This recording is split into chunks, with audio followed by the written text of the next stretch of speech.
It is so hot. I set up a fan in my greenhouse just so that I could survive while working in there. I set up a fan in the greenhouse, but when I stood in front of it, it made me hotter, not cooler. The whole greenhouse started to remind me of somewhere. Ah, yes, the inside of my convection oven. Literally the same phenomenon. I was getting cooked, which happens to me a lot on the internet. In a conventional oven without a fan, the hot air transfers its energy into the food, which causes the temperature of the air right on top of the food to drop. And since the air isn't moving very much, you get this bubble of relatively cool air sitting right on top of the food. But if you build a powerful fan into your oven, you pop that bubble. You blow that cooler air away, and you replace it with a constant stream of fresh, hot air that rushes over the surface of the food and cooks it faster and more evenly. The fan also blows away the layer of water vapor that is constantly forming, constantly coming up off the food as it cooks, and inhibiting further evaporation. Dry air can hold more water, for the same reason that a dry sponge can. So, the constant fresh supply of dry air provided by the fan maximizes evaporation from the surface of the food. Put it all together, and you get a browner and crispier surface. I love baking in my convection oven. I don't love standing inside one, and so this all got me thinking. What is the temperature at which the outside functions like a convection oven?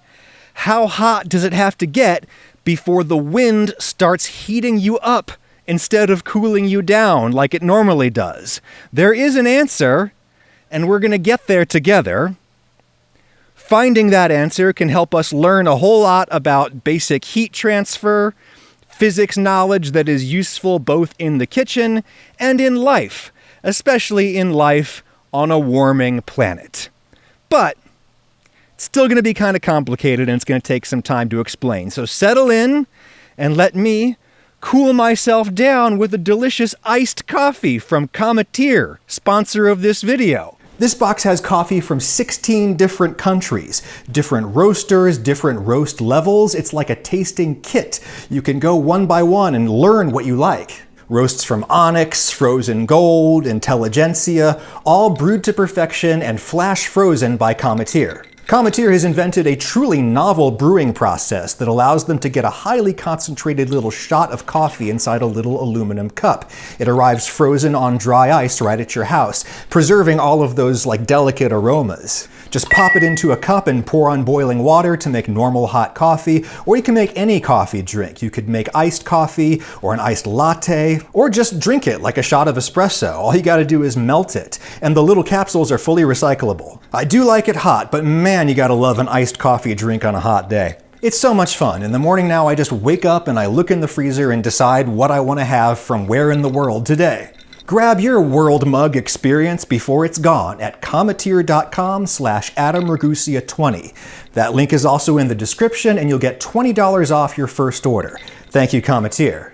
Yes, thank you, Cometeer. Anyway, how hot does it have to get for the wind to stop cooling you down and to start cooking you like a convection oven? It's complicated because there are more factors involved than just temperature and wind speed. On a cold day, the matter is much, much simpler. The temperature that you feel on a cold day is mostly the product of temperature and wind speed. We call that wind chill. Here's a chart from the Canadian environmental authorities. They know from cold. Look at the freezing point, 32 degrees Fahrenheit, 0 degrees Celsius. With a gentle wind speed of 5 kilometers an hour, you will feel colder than 0 degrees Celsius. You will actually feel -2 degrees Celsius, which sounds glorious right about now, but what do we mean by feel? It means With that light breeze at 0 degrees Celsius, your body will lose heat as if it were -2 degrees Celsius and totally still outside, no wind at all. 0 and breezy pulls heat away from you at the same rate as -2 and still.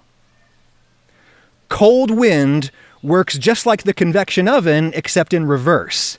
If it's cold, as indicated by a blue light filter, let's say, if it's cold and if the air is totally still, heat from my body will naturally energize the air around me, leaving my skin a little colder than it was before.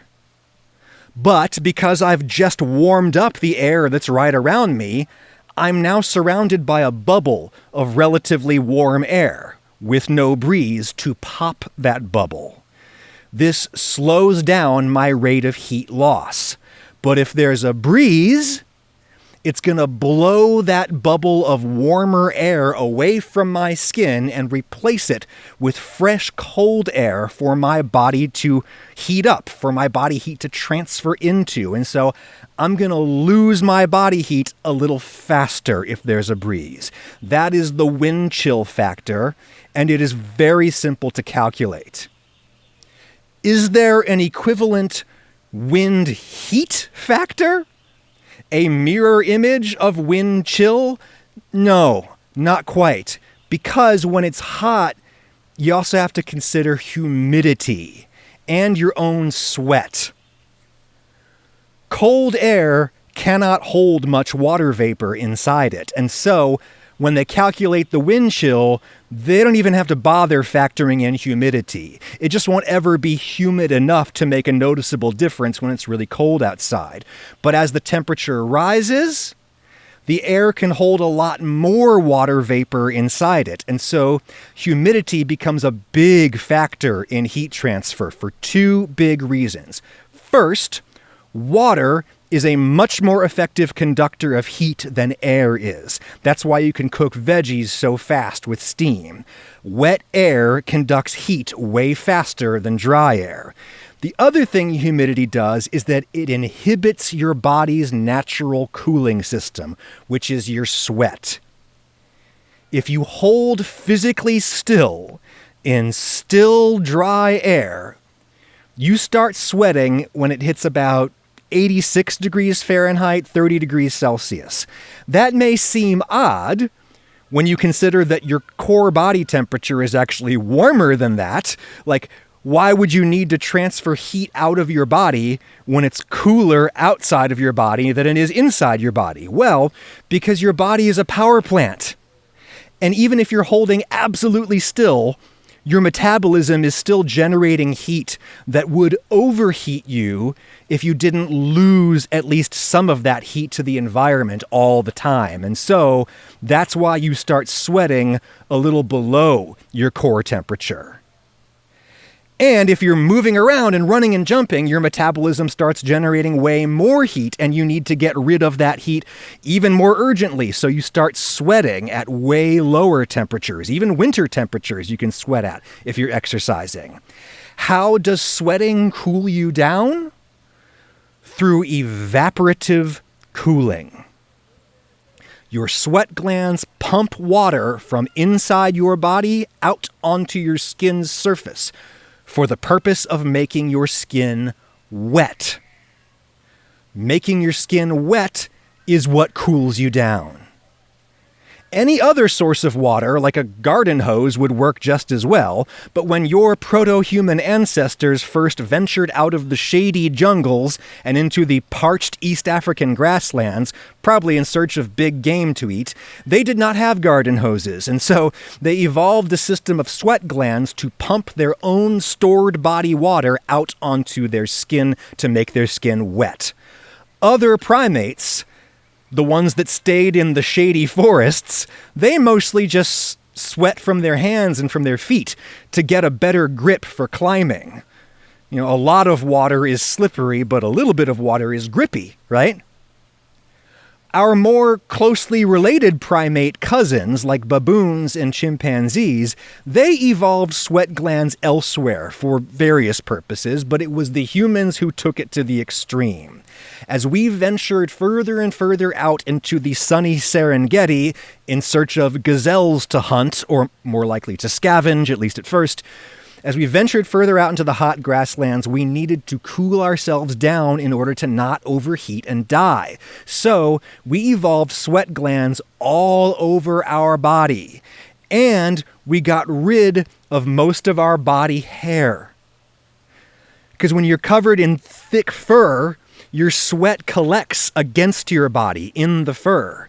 If you evolve to be mostly hairless, that sweat spreads out into a thin layer that evaporates rapidly, and that is how you cool down. A thin layer of water evaporating off of any object will cause that object to cool down. Why? How exactly does evaporative cooling work? Despite this being one of the most important physical processes in the kitchen, both for cooking and for refrigeration, I have never before tried to figure out my own way of explaining this in plain language, and I'm kind of scared, but here goes nothing. What we call heat is basically just molecules moving around. Heat energy is kinetic energy on the molecular level. The more the molecules are moving, spinning, vibrating, shooting around, bumping into each other, the more the molecules are moving, the hotter that substance is to us. What we call temperature is the average kinetic energy of the individual atoms, molecules, and ions that comprise a substance to which we are touching our thermometer. When a rapidly moving molecule bumps up against a slowly moving molecule, the fast one transfers some of its energy to the slow one, like a car rear-ending you at a stoplight. That's how heat conducts. An important thing to understand is that even if all the molecules are free to move around and to bump into each other and to spread their energy all around to each other, they are never really all moving at the same speed. Temperature is their average speed. Imagine that the substance you're taking the temperature of as being like a highway full of cars. If the highway is mostly empty, if there's only a few cars on a huge highway separated by huge amounts of open blacktop, the cars are free to move at very different speeds. There may be one asshat screaming along like an F1 racer, and there may be a grandma creeping her way to church with hands at 10 and 2. And these two drivers can easily stay out of each other's way on a wide open road. What I just described is like a very diffuse gas in outer space. All the particles are floating super far apart from each other, and so each is free to be as energized as it wants to be. They are very unlikely to bump into each other and to transfer energy to each other. But in a denser gas, or a liquid, or a solid, all the molecules are much closer together and are much more likely to bump into each other, thereby sharing their energy with each other. The more they share, the more their energy levels equilibrate. Sharing makes us all come out a little more equal, right? I'm stopped at a stoplight. You're screaming up behind me, staring at your phone. You bump into me, and our speeds end up matching each other.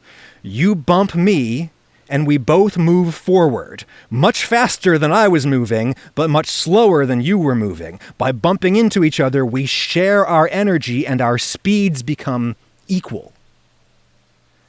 And that's more likely to happen if all our cars are getting jammed into a confined space where our paths are more likely to cross. A compressed gas or a liquid or a solid is like a highway in heavy traffic. All the cars end up going at pretty similar speeds because they have no other choice.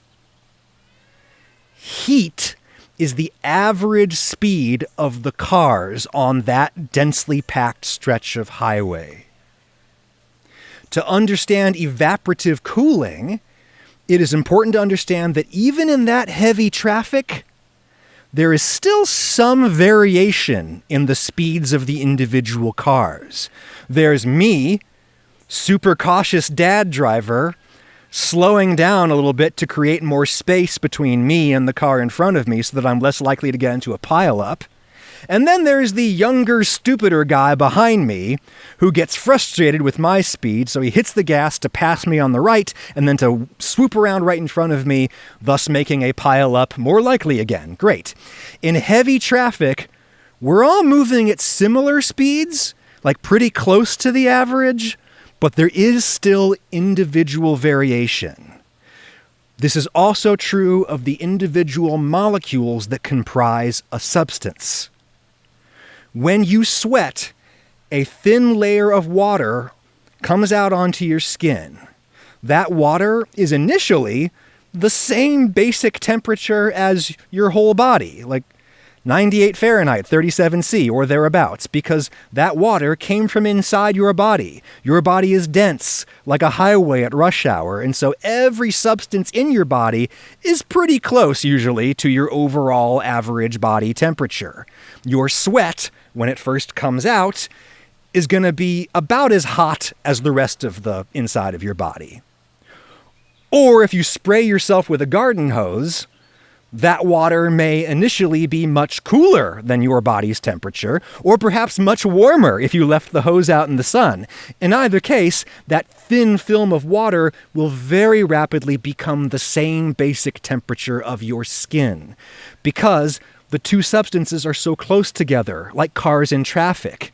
The energy from the hotter substance will rapidly move into the cooler substance, and they'll both end up basically equal, on average.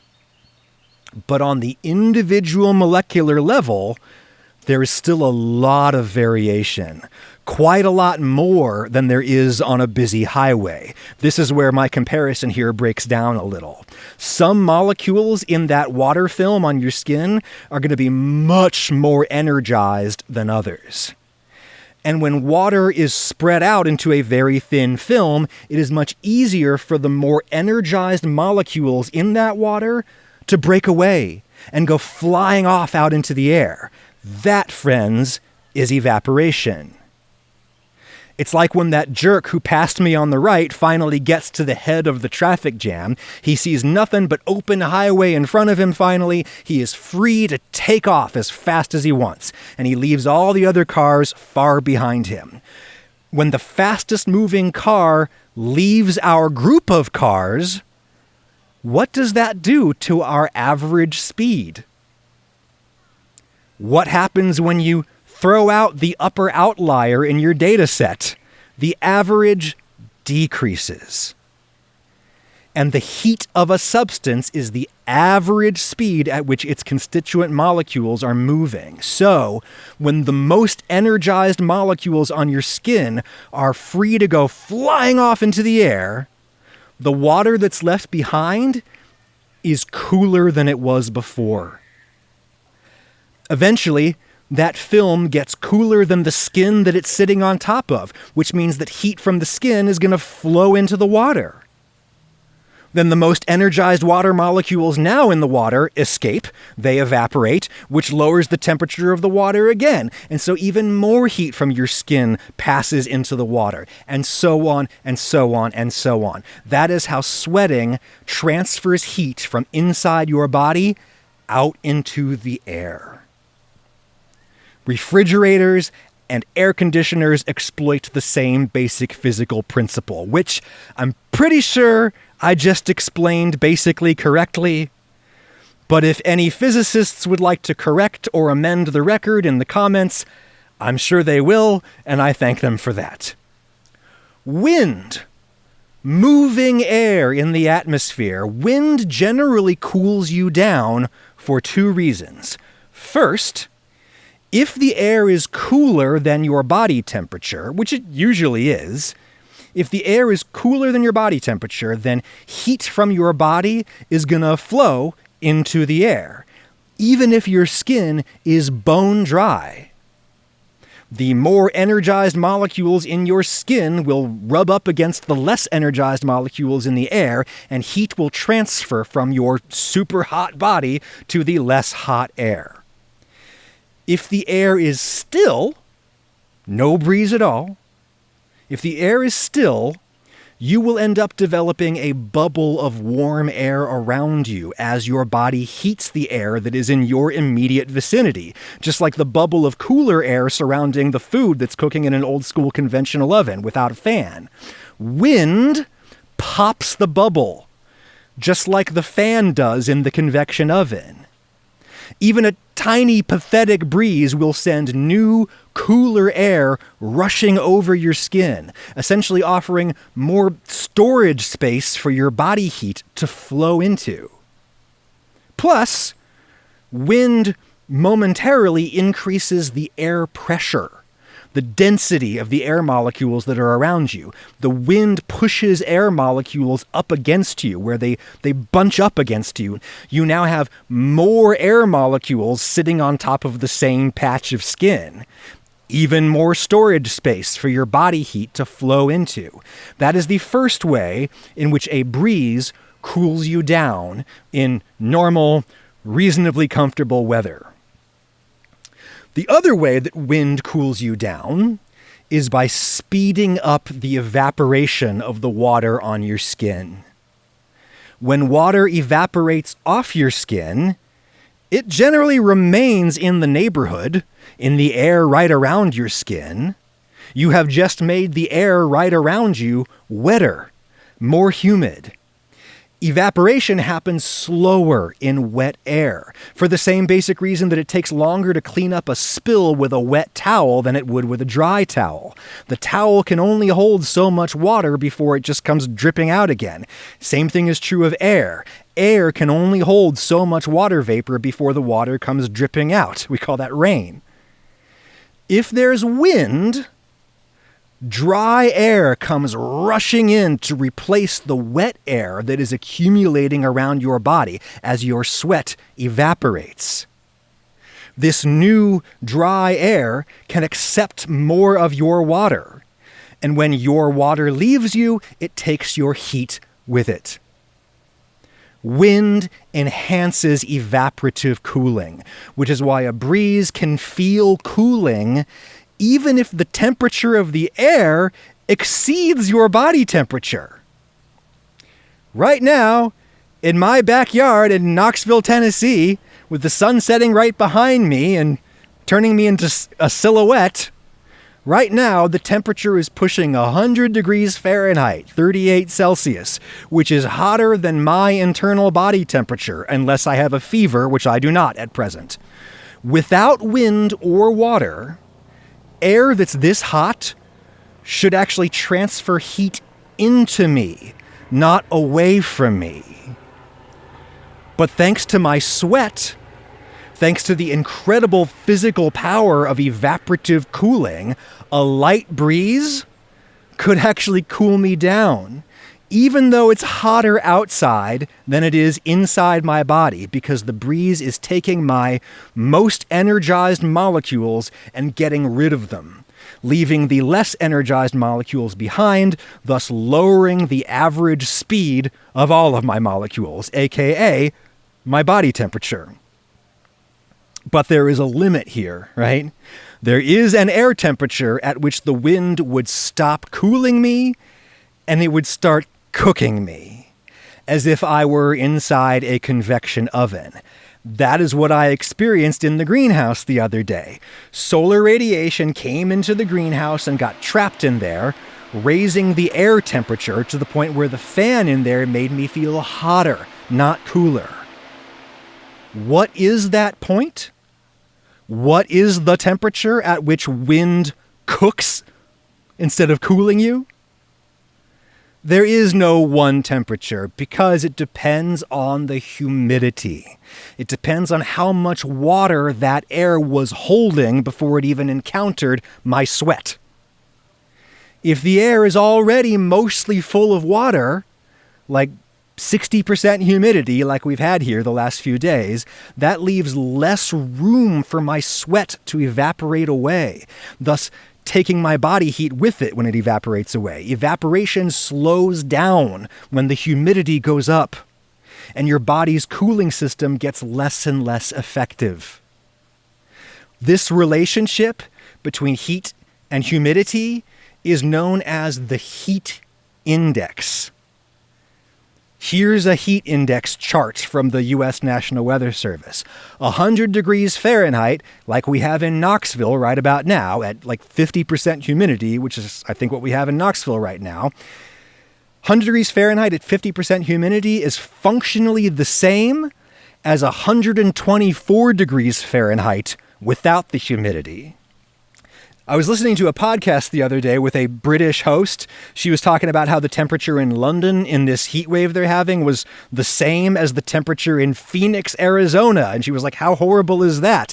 And I yelled at my phone, oh no, it's actually way worse than that in London because London is humid. Phoenix is in the desert, and the desert is dry. Your evaporative cooling system works much better in the desert of Arizona or in the dry grasslands of East Africa, for which that system was originally evolved. I have been in Phoenix in the summertime, and I found the American Southwest to be shockingly pleasant compared to the wet gym sock that is the American Southeast, where I live. The same amount of heat hurts way more here because evaporative cooling does not work as well in wet air. There's just less room for my most energized water molecules to escape into. When the air gets really, really wet, when the relative humidity reaches 100%, which is a thing that happens sometimes, evaporative cooling stops working entirely. The system fully breaks down. And in that context, any air temperature that is greater than your body temperature will cause you to heat up, not cool down.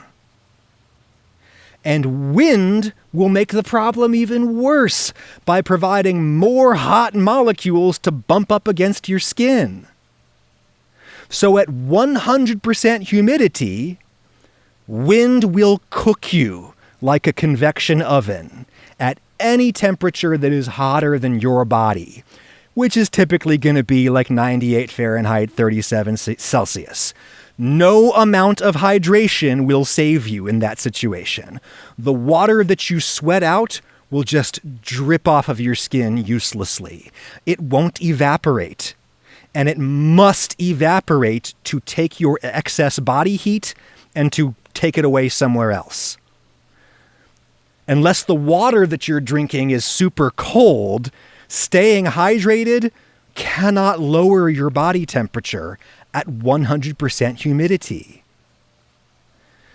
But humidity usually is not at 100%. Assuming there's still some room for your sweat to evaporate into the air, you can still cool off, even in air that is on average hotter than you. The lowest temperature that you can achieve through evaporation in your specific air conditions is known as the wet bulb temperature. Thermometers used to be glass bulbs filled with mercury, right? To find the wet bulb temperature, you take two thermometers, you wrap one of them in a wet towel, and you let them both sit in the same spot for a while. As the water in the towel starts to evaporate, the temperature indicated on the wet thermometer bulb will start to drop relative to the dry bulb, the dry thermometer. The lowest temperature that the wet thermometer is able to reach is the wet bulb temperature of your atmosphere. And it is a function of both heat and humidity. There are wet bulb calculators that you can find online. If it's 100 Fahrenheit right now at maybe 60% humidity, that means that my wet bulb temperature right now is about 88 degrees Fahrenheit. The lowest temperature that sweating could possibly help me achieve right now is 88, which of course would never happen because I am not an inanimate object like a thermometer bulb is. I am a burning biological furnace. I have a hot body. Even as I'm just sitting here, my body is heating itself up by burning the carbs in the bagel I ate this morning. So, if my skin was kept wet right now, I could only go down as far as 88 degrees Fahrenheit if I was dead, and if all of my heat-generating metabolic processes completely ceased. Since I am alive, my skin temperature is going to end up being somewhere between my core body temperature and the lower wet bulb temperature. And that spot in between may still be hot enough to be dangerous. Indeed, it is dangerous, which is why I am very uncomfortable right now, and I need to go inside soon. A wet bulb temperature of 86 degrees Fahrenheit, 30 degrees Celsius, is considered potentially fatal to humans. If I stayed out here long enough, I could overheat and die. So that's how humidity affects the temperature that you feel. We still haven't factored in the wind, which is the thing we started talking about, right? In what conditions does the wind start cooking you as in a convection oven? For that, you need an even more complicated formula that takes into account temperature, humidity, and wind speed, and the electromagnetic radiation of heat from the sun, which is a totally different mode of heat transfer that we haven't even talked about. To consider all of this, we need the wet bulb globe temperature. WBGT. The WGBT formula was developed for the U.S. military in the 1950s, and it takes into account temperature, humidity, wind speed, and sunlight. And there are calculators online that you can use. When the wet bulb globe temperature exceeds your body temperature, the wind is going to make you hotter, not cooler, regardless of how much you sweat. It's not literally cooking me, as in an oven. I am made of meat. And when we talk about cooking meat, we're usually talking about a specific process that happens to the proteins, protein denaturation. It depends on the particular protein structure of the meat, the particular amino acids and such, but culinarily speaking, we usually say that meat starts to cook at 120 Fahrenheit, 49 Celsius. That's when red meat will start to change color, etc. So, I'm not really cooking out here. I'm just dying of heat stroke. There are, of course, places in this world where it gets hot/humid/windy enough to braise you in your own juices. Low and slow. For example, millions and millions of people in northwest India experience these low convection oven winds every summer known as Lu. Lu is a dry wind that blows northwest from the Great Indian Desert, and it tops out at like 120 Fahrenheit, 49 C, which could theoretically braise you in your own juices. But because the wind is dry there, evaporative cooling still works. The wet bulb temperature is actually way lower than 120, and so long as you stay hydrated, you don't cook. You might still get heat stroke, but you won't literally cook. Indeed, Traditional architecture in that part of the world has long taken advantage of evaporative cooling to cool whole houses. Remember, evaporation cools down any object, not just you. In North India, they have these like porous terracotta pots called matka that are designed to cool water for you. You fill up the pot with water, you let it sit in the dry 120-degree loo for a while in the shade, and the water inside can dip down into the 60s Fahrenheit, all because of the magic of evaporative cooling, which again only works when it isn't humid. Everybody in Northwest India is probably fine right now because those loo winds are dry. Us in the swampy American South, we're out of luck, especially as summers get hotter and hotter every year. I'm going to go inside and enjoy my air conditioning that will make the problem better for me in the short term and worse in the long term, because about half of our electricity here comes from burning fossil fuels, mostly natural gas, which will make next summer even hotter. Time to come up with a better idea.